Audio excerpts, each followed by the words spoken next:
Captivating. Possibilities. Collaborative. Collaboration. Positive and optimistic. Expanding. Pure light.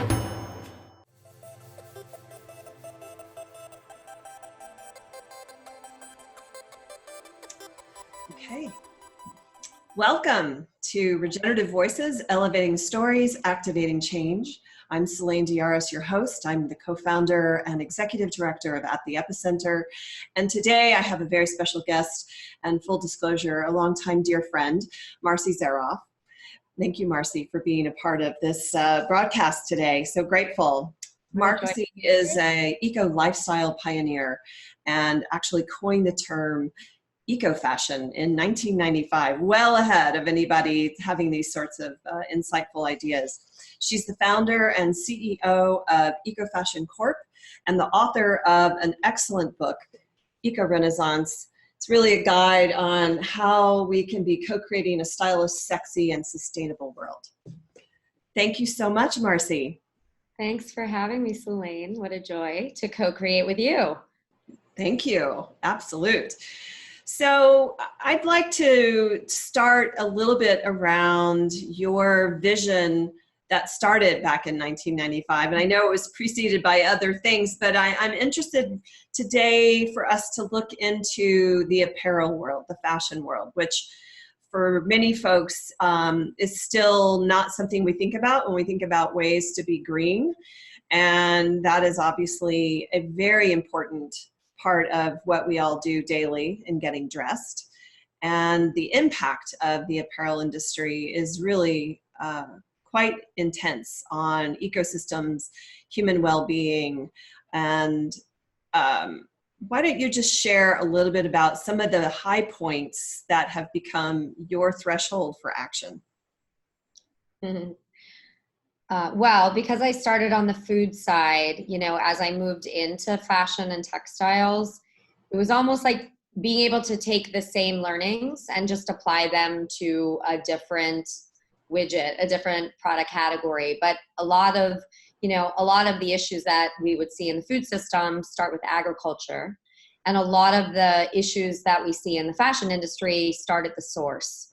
So, I've spent the last 25 years really in the trenches of the sustainable fashion or eco-fashion movement, kind of connecting source to story and looking at, soil and cotton issues, all the way through to waste issues, water, chemicals, social justice. I mean, there's a number of different spokes in the wheel of, impact of the fashion industry. I mean, if you pull the curtain back and you look at both the human and environmental impacts, the fashion industry is one of the largest air and water polluters in the world.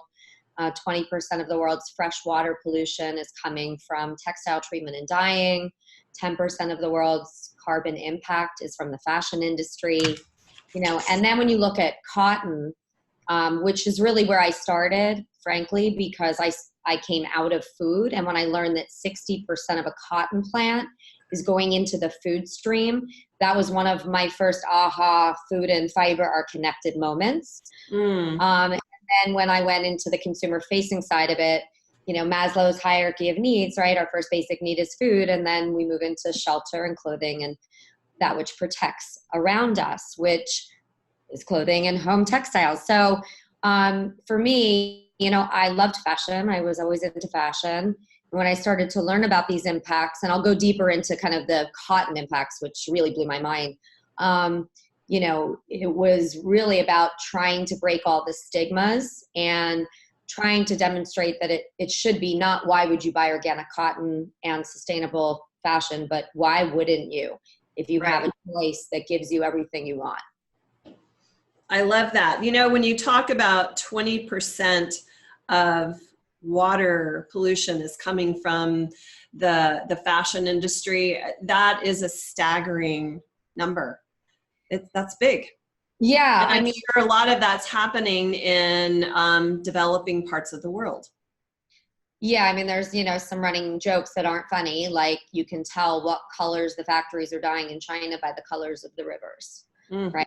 And, people think that their clothing is growing in the department store, and that like people's lives aren't like being affected. But, if you watch movies like The True Cost or River Blue, And you start to see, you know, those people in third world countries that are not only growing our fibers, but they're also working in these factories with extremely toxic conditions. It's a really serious issue on, you know, human exploitation and a real infringement on human, you know, social justice and how we should be treating people who are our brothers and sisters across the world, right? I love that you just said that, because as I lean into this sort of broader systemic types of transformational change that I know we both advocate for me, it's almost standing on the very ground of the recognition that we're one. We all have the basic needs for dignity and respect and safe shelter and clean food and clean air and water. And yet there has been a willingness on the part of all of us to somehow turn away from that basic shared reality. And how, in your work, do you think we're going to really deeply transform that misperception of how we really are one, and how we treat each other is as important as how we treat ourselves? I think you'll appreciate this since you were at my wedding on 11/11/11. But, you know, we're going to take 1 to 11. We're going to join forces because 1 + 1 = 11. And we're stronger together than we are apart. And it's going to take all of us holding hands to transform the fashion industry. And that's why we have to build new business models that are win-win-win. I think one of the greatest gifts that's ever been given to our industry is social media and the internet. Why? Because it forces companies to now be held accountable. So it's not even about staying ahead anymore. It's about not being left behind or being called out on all the things you're doing. Right. And all the companies that thought they could get away with all the things that they were doing, whether it was Rana Plaza and the absolute uproar that was, you know, created in the fashion revolution movement that's still going strong and growing every year, to, you know, what's happening in agriculture right now and farmers just being stuck on, you know, the pesticide treadmills. And, you know, you could Google these stories. I mean, every half an hour in India, a conventional cotton farmer is now committing suicide, getting stuck in this complete treadmill of despair. And that's a financial breakdown. That's a soil breakdown. You know, they don't know. They're literally in desperation about, you know, how climate change is truly affecting them. You know, this isn't just reading about. This is something they're living. You know, all the way through to the magnitude and multitude of chemicals that are just so pervasive in our environment. It's no coincidence that 70 million people in the United States have, you know, allergies and asthma. You know, a third of the population has chemical sensitivities and, you know, skin conditions. And, you know, we talk a lot about food, but we're wearing textiles 24/7 for the most part, whether it's sheets and towels or robes, or it's our t-shirts, our jeans, our dresses, our jackets, our hats. I mean, it's just, we are in it, and it's on our skin, the largest organ in our body, our primary organ for absorption. So going back to collaboration, and I talk in my book about kind of the 5 key ingredients of, you know, the eco renaissance, or the shift in popular culture that's happening. And it's creativity, which is essentially through the lens of design, we can change the world. We have to design, you know, new systems that are built on no compromise, right? So great taste, and oh, by the way, it's regenerative and organic. Great style, and oh, by the way, it's regenerative, organic, or sustainable, or ethically made, right? Great functional beauty products that smell good, that are aesthetically pleasing, and oh, by the way, they're plant-based wisdom, right? Right. So creativity is key. Connection, and we all know we have to, you know, be connected and share these win-win models, and share with each other and collaborate, right? Because again, we're stronger together than apart. And then ultimately, you know, consciousness and community are the other 2 elements of this shift. And that's where the social and the human element comes in, which at the core of who we all are, you know, we are social creatures. We want to love, we want to be loved, right? So absolutely, we need to, I always say, you know, my work is when I'm in the farms with the farmers, that's like water for chocolate for me, because that's the DNA of the work that I do. And it is fueled by the mutual love I feel from the farmers who their whole life is about the seed. The seed is life and everything. Absolutely. And I'm taking those stories because has a different level of meaning for me. And I'm planting those seeds and cultivating them and sharing them with as many people as I can. So it is a different way of thinking. A lot of the old school fashion systems are very siloed and very broken. Incentives are built on just the wrong models, and sort of, they are kind of at odds with sustainable systems or, a mindset around holistic or ecosystem. So we got to crack things open, and we're kind of living in a little bit of a modern day Star Wars of the dark and the light, but happening. I mean, more and more, more and more retailers are shutting down, more and more brands are going away. It's a big shakeout now. You're right. And it's interesting to just even use that idea of, light and dark, or, things that are for versus things that are against. And I'm an advocate of the for. We're for a life affirming system. We're for a soil enhancing cropping systems. So that I would like to segue to talk to you a little bit about what you're doing in India, because you mentioned it just a moment ago.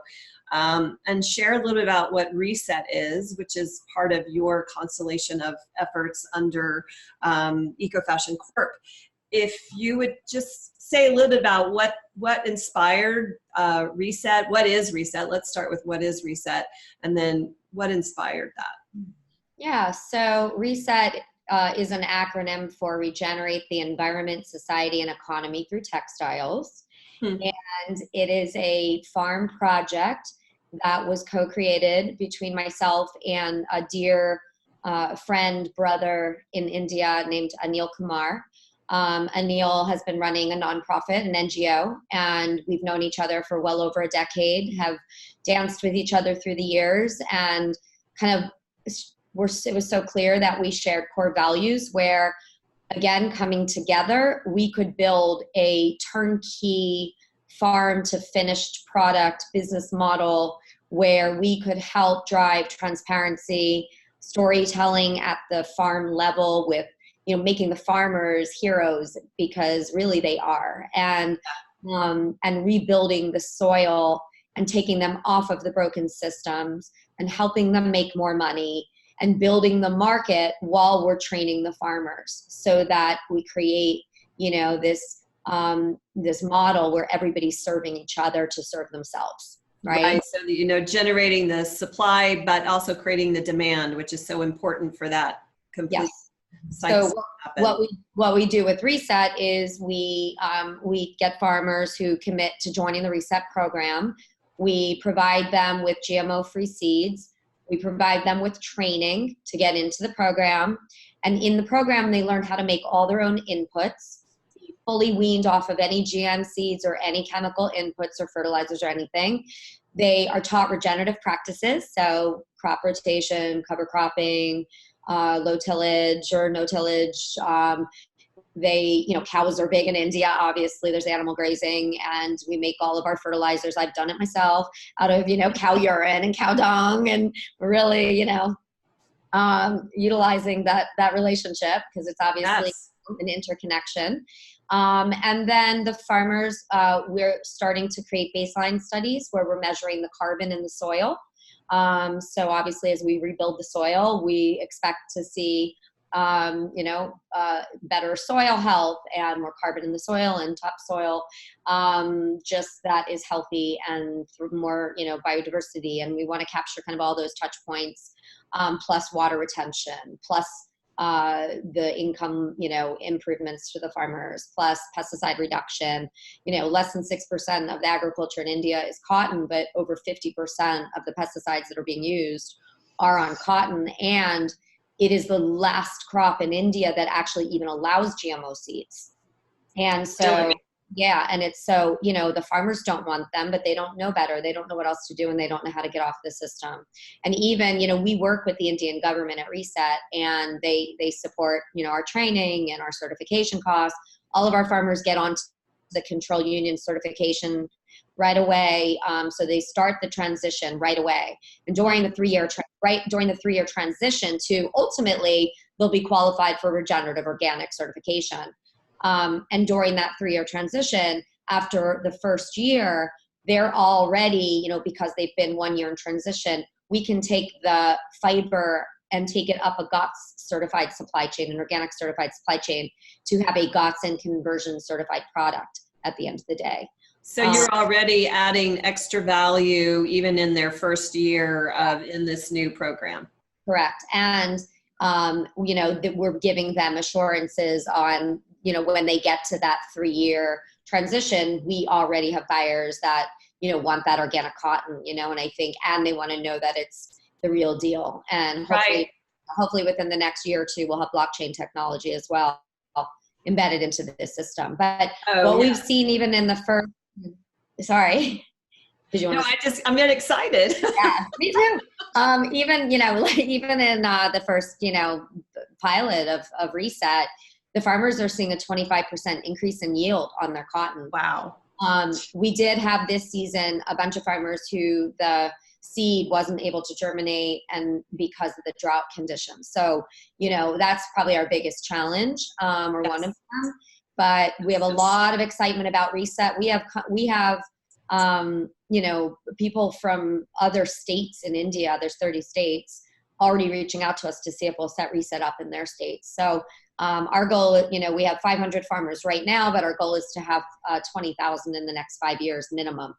That's excellent. That's excellent. And are you already having conversations with other companies that are interested in being part of your sourcing group that will be wanting to buy the output from? Absolutely. I've had interest from some of the highest end luxury brands in the world to the biggest mass market retailers in the world to fashion designers that are on the cutting edge of really awesome brands they're building to e-commerce companies.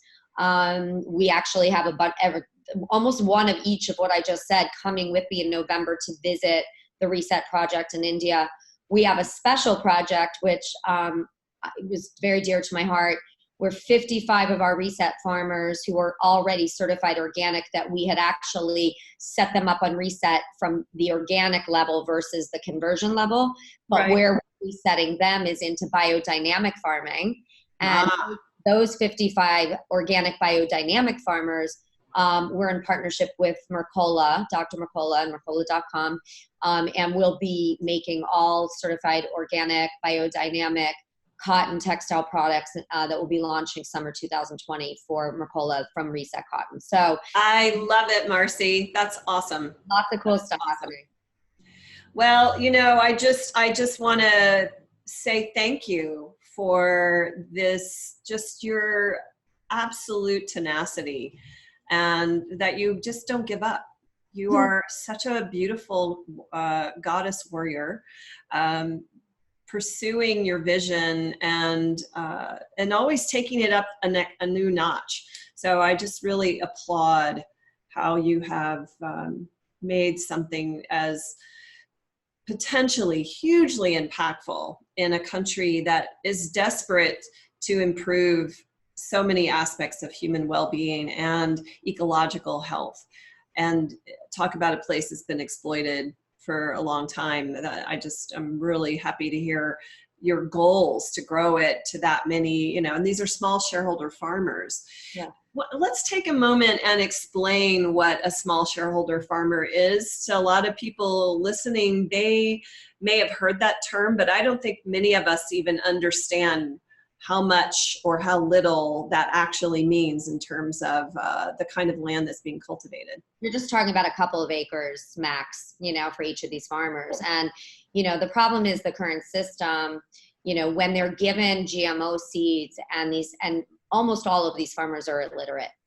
And when they're given these seeds, they're told, they're going to be their saving grace, yield and blah, blah, blah. And what happens is the farmers don't know not to believe them, and they plant them and, they then realize, oh, I have to buy these chemicals, which of course they don't understand. Even if they're taught they should use X amount, there's a lot of misuse. The bugs ultimately build resistance to, the initial round of chemicals and seeds, which then ultimately gets stronger very quickly. And the farmers end up where they can't afford them. So, here comes the loan sharks and the companies, banks that are in partnership with the seed companies and the chemical companies. And they show up and they're like, we'll help you to procure all this at like 50-60% interest rates, right? Where they're like putting these farmers into these ridiculous systems of they're borrowing money to pay for inputs to put on their land, which is ultimately destroying their land, which is making their soil unhealthy, turning it to dirt, making it less, vibrant and strong to be able alive. to. It's not alive. They kill the soil. Right. Exactly. And then ultimately, of course, you get weak plants, weak soil, weak plants, more bugs, more sprays needed, more sprays. And less yield, I'm sure. And the whole system goes, right? So these farmers they can't even put food on the table for their families anymore. And they live in these tribal villages that, look, I've been going to India to these villages for over 20 years. And they're still cooking on sticks and stones and, living simply. And it blows my mind. It really puts everything into perspective. Like they honor and cherish their land so much. And we're like completely taking advantage of these smallholder farmers in horrific ways. And it's happening all over the world, which, fortunately now more information is getting out again because stories get shared. That's the power again of like telling these stories and empowering these farmers to get onto a positive cycle so they can talk about it, because in these smallholder villages, news travels fast. Right. And their main, method of communication is just word of mouth. So we got a lot of farmers kind of watching Reset, like, is this working? Is this something we should do? And we have a lot of different villages. There could be, 20 families in a village. There could be, 75, 100 families in a village. But, there are these micro cosms and sort of a macrocosm of Indian right. farming. We're one group at a time, one village at a time. But also the beauty is we're interconnecting the food and the fiber. And, we're also looking at within our Reset cotton farms, we're intercropping with lentils, we're cover cropping, and then we're, crop rotating with millet or, some kind of cashews.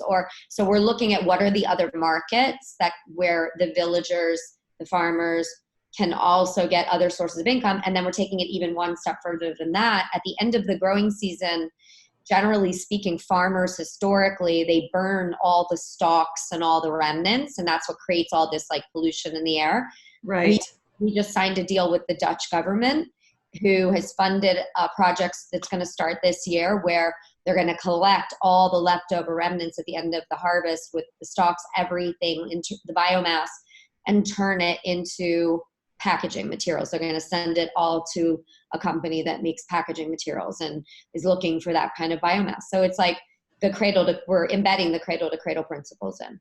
That is very, very exciting. And I like hearing that other piece of now you're stopping a really destructive practice that also does damage to the soil biome when you burn.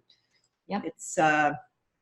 It's a whole host of like tradition and patterns that aren't really necessarily in the best interest of people and or place. Right. So now it just comes down to like, what's the solution? Because that's obviously a big problem. And then layer on top of that the farmers have yet another way to make money when they another market. So like our goal is to get our farmers to be making at least 100% more money than they were making before they started Reset. Wow. That's revolution. And a peaceful one at that. Listen, if you ask farmers what they really care about, they care about their financial livelihoods, and they care about protecting their families and their farms from climate change. They don't really understand, the pesticides or the GMOs. It's almost like over their heads, but if what we're teaching them addresses the first two issues, and, oh, by the way, it's so much healthier for you and your soil and Yeah. we just have to prove all this to them, Right.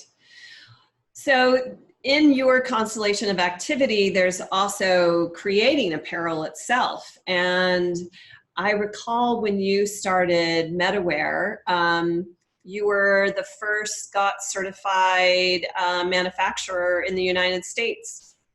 Tell us a little bit about what you're doing on this other side of your enterprise activity as an actual manufacturer. Okay, so as a manufacturer, MetaWare, as you mentioned, is a turnkey plug and play. We say it's like buildable, customizable eco fashion from source to story. Menu number one: what stories do you want to tell? Made in USA, certified organic, fair trade, cradle to cradle, circular. What is it? Menu two: what products do you want to make? We actually make women's apparel, men's, babies, kids, underwear, loungewear, sheets, towels, robes, bed and bath. Menu three: price point targets and volumes. Menu four: label. And we have a bunch of our clients besides the private label that also do co-brand and position MetaWare like the Intel Inside of sustainable fashion. Nice.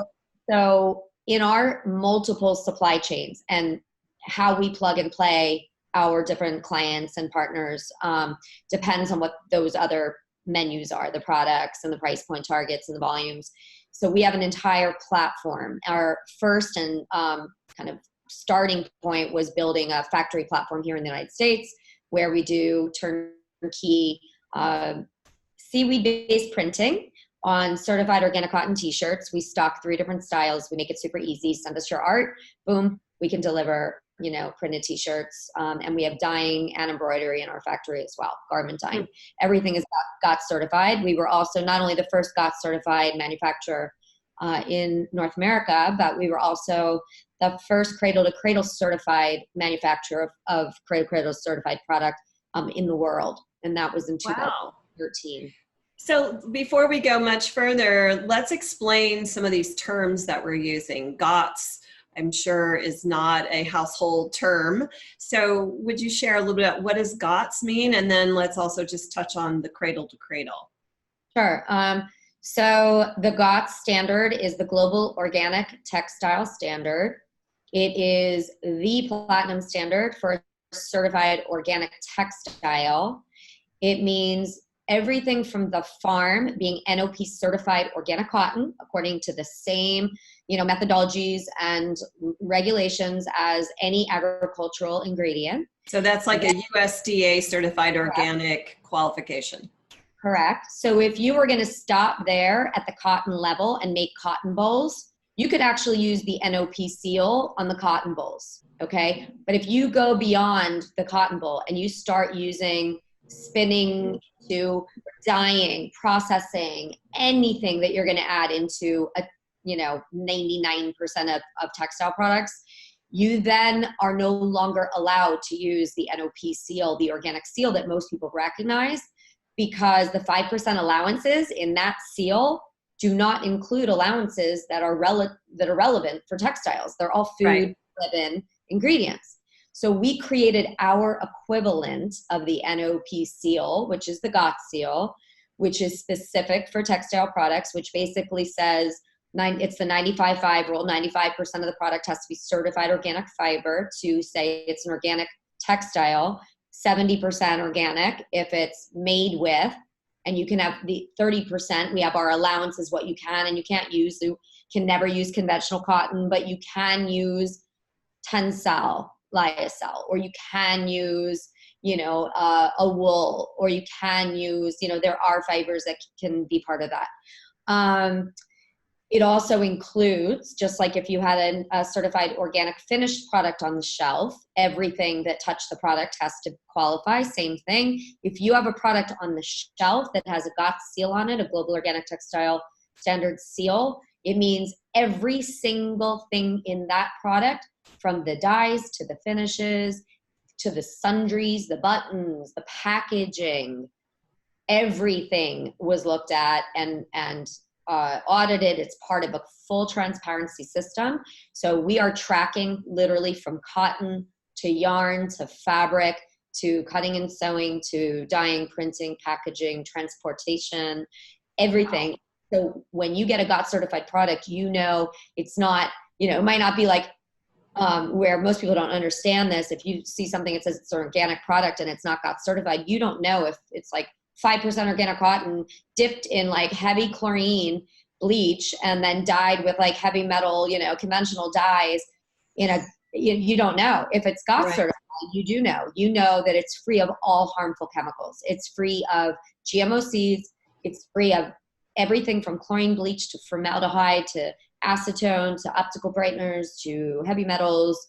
There's no plastic. There's no, you know, at the end of the day that you're getting a truly healthy organic textile product. And I would imagine that another aspect of that is that if you're wearing a product that's GOTS certified, you're also not going to be creating microfibers when you wash that item that then has this whole other impact in our water systems that we're all just now starting to learn about. Yeah. Tell me about it. Yeah, it's like been like the biggest, like, what? You know, and that it just came out of nowhere like 3 or 4 years ago, if even that. And, you know, I think what people don't realize is every single synthetic garment in the history of mankind, so we're talking since like the 1950s, right, is just shedding little microfibers of plastic into our washing machines that are going into our rivers, into our oceans, and just piling up. And like 90% of fish today have traces of microfibers in them. You know, about 35% of the plastic pollution in the oceans is from textiles, you know, microfiber pollution. It is horrific. And it's an endocrine disruptor, you know, microfibers and plastic. And so if you're eating fish, this is like a new day where we thought fish was such a healthy choice. Right. You know, it's not just mercury anymore, right? No, it's hard to be a human and be awake at the same time. We're trying, yes. But you know, what I think about when we talk about all of these different combined impacts is that this is also an opportunity. It's an opportunity for innovation. It's an opportunity for creativity, as you said, is sort of your number one on your 5 points in Eco Renaissance, is that creativity is sort of this wonderful, amazing capacity. And so with these huge challenges come equal amazing opportunity. And I just see you as one of those people who's looking to be generating an opportunity to address what is a challenge with absolute import and impact, but to just flip that on to, well, then how do I create in a way that is not doing this kind of harm and is actually generating benefit and well-being? Yeah, I mean, and you know, I modeled my very first company before I got into textiles, which is now known as the Institute for Integrative Nutrition. I started that, co-founded in 1990, and it was built on initially on the idea of Gulliver's Travels. And, you know, Jonathan Swift, vision is the art of seeing things invisible, right? You can create whatever reality you want to create. And of course, we all love Albert Einstein, you know, that we can't solve today's problems with, you know, the same consciousness that created those problems. So we have to create there too a different way to see things, because if we keep, you know, like Who Moved My Cheese, if we keep going down the same business as usual, it ain't getting any better. I saw last night Zach Bush speak, and he you know, gave some pretty staggering facts. You know, he's got all kinds of qualifications as a doctor, and, you know, 3 doctorates, and amazing, and really into regenerative agriculture, by the way, if you don't know him. Yeah, I do know him. I do. So he he said, we've got like 60 years left for humanity, basically. You know, we hear with climate change 10 to 12, right? But holy moly, you know, I have children. Like, I'm like, whoa, in my children's lifetime, like humans as we know them could go away. Like, this is no joke, like game on. So if you're not a part of the solution, you're a part of the problem. So why I started MetaWare was to make sustainability easy, because I see how daunting it can be in fashion. A garment can change hands 7 to 10 times in a supply chain. So, you know, if you're trying to just do normal fashion, it's complicated. Now you layer on transparency and raw material sourcing at the farm, right? Like, so foreign to the old school model that. Absolutely. And then you've got to take it up your factories who have no clue what they're doing. And you don't know if they're going to do it right, which is going to leave you exposed, potential like liability while you're trying to do good.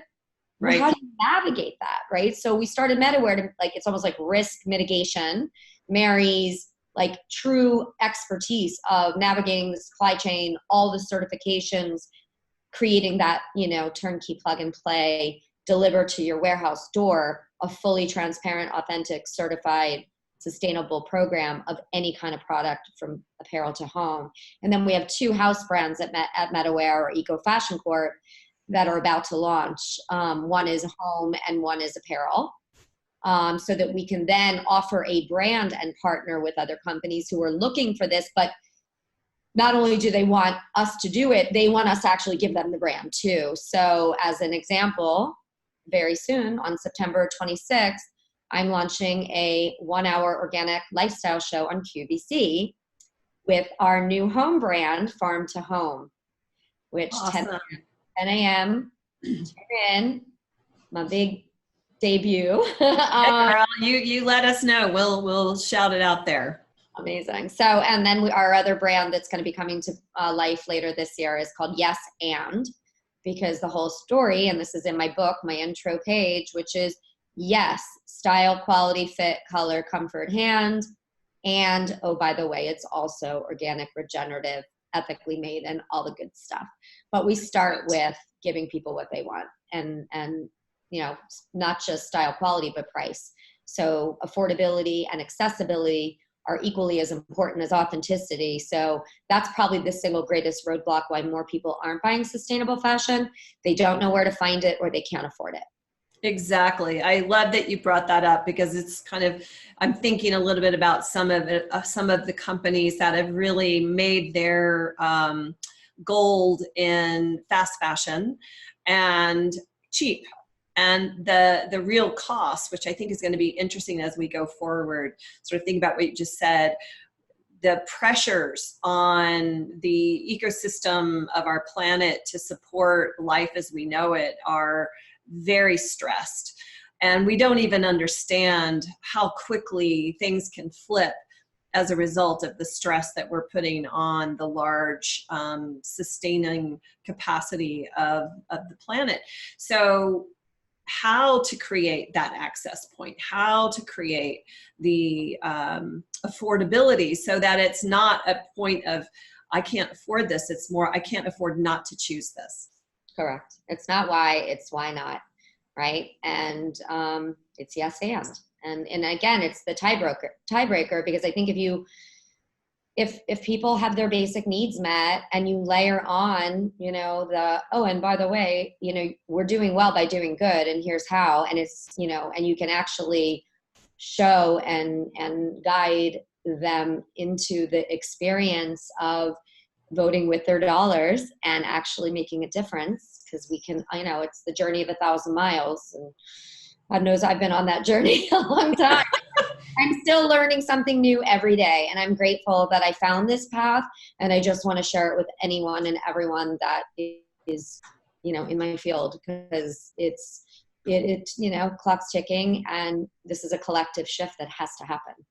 Absolutely. So you're listening to Regenerative Voices, Elevating Stories, Activating Change, and I'm speaking with Marci Zaroff, who is an eco-fashion extraordinaire human being. I'm Seleyn. I'm the host of this program. Let's just go one more step before we conclude our conversation. Let's talk a little bit about the home side. So we've talked about fashion, but we mentioned earlier, here's the skin, and it comes into contact with the sheets in our bed, the pajamas that we're wearing, the robe that we put on after the shower, the towels that we dry our hands and wrap our babies in. So how are you fixing that for us?